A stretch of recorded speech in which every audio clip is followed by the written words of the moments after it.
All right, everybody, welcome back to another deep dive with me. And Hey, everyone. yeah, so today we're going to be looking at something pretty heavy. Yeah. It's the diplomatic fallout between Ireland and Israel following that recent conflict in Gaza. Right.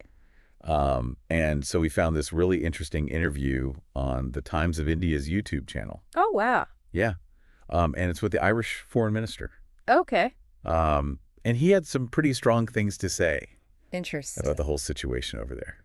Yeah. So Hamas attacked Israel, and then, of course, you have this war that's still going on. Right, and like this horrible humanitarian crisis in Gaza. Right. So what we're going to do is kind of try to figure out what Ireland's stance is on all of this. Okay. Sounds good. And we're going to use this interview to kind of get into their heads a little bit and see what they're thinking. Yeah. Ireland is interesting because they're so focused on humanitarianism. Yeah, exactly. And, they're known for, like, being very vocal about human rights. Right. So it should be pretty interesting to hear what they have to say. Absolutely.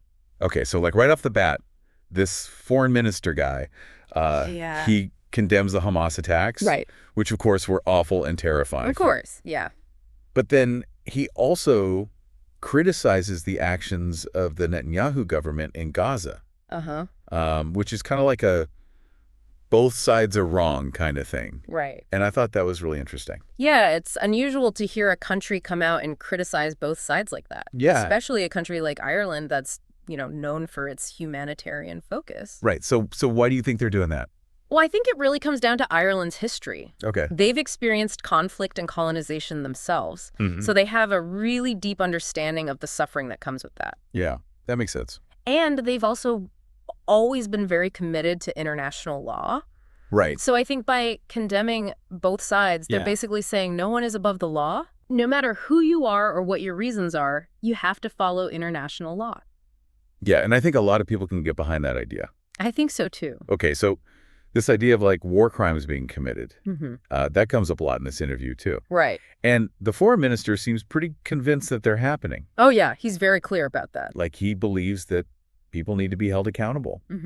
And he even mentions the International Criminal Court. Right. Yeah, that's a permanent court that specifically investigates and prosecutes individuals who are accused of like the most serious crimes. Okay. So things like genocide, Oh, wow. crimes against humanity, Yeah. war crimes, that kind of thing. So is he saying that he thinks people involved in the Gaza conflict should be investigated by the ICC? Well, he doesn't say that directly, Okay. but I think it's definitely implied. That's interesting. Yeah. I mean, by bringing up the ICC, he's sending a pretty strong message Yeah, for sure. that, these actions could have serious consequences.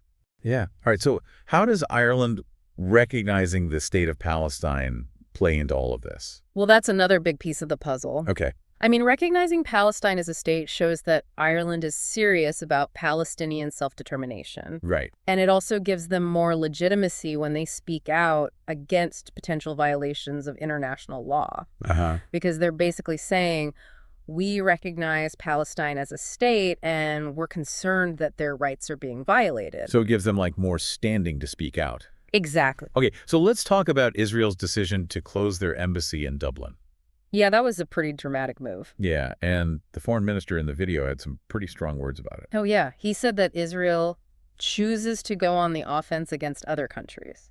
Yeah, like he wasn't holding back at all. Nope.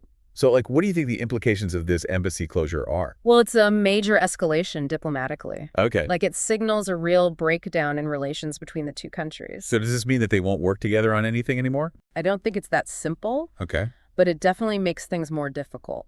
Like it could impact cooperation on things like trade security. Yeah. And even collaborative efforts to try and resolve the conflict. Right. It's like taking a step backwards. Yeah, exactly. And could other countries follow suit and close their embassies too?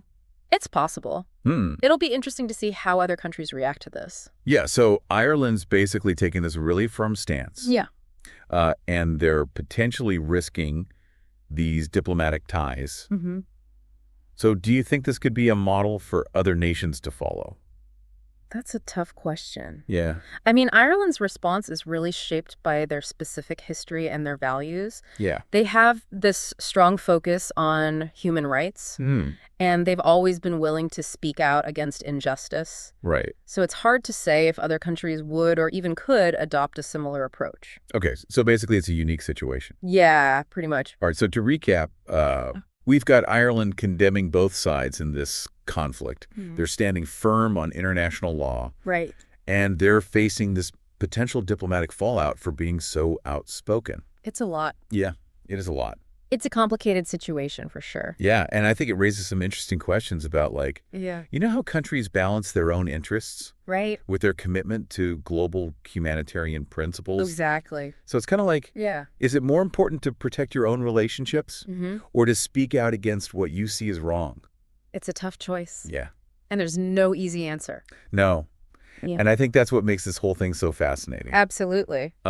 So for our listeners out there, if you want to, like, really dig deep into this, you should check out that Times of India video. Yeah, it's a good one. They go into a lot more detail than we did. They've got, like, detailed analysis and explainers and stuff. It's definitely worth a watch. Yeah. All right, so that's all the time we have for today. All right. Thanks for joining us on this deep dive. Thanks, everyone. And we hope you learned something new. We'll see you next time. See ya. Bye.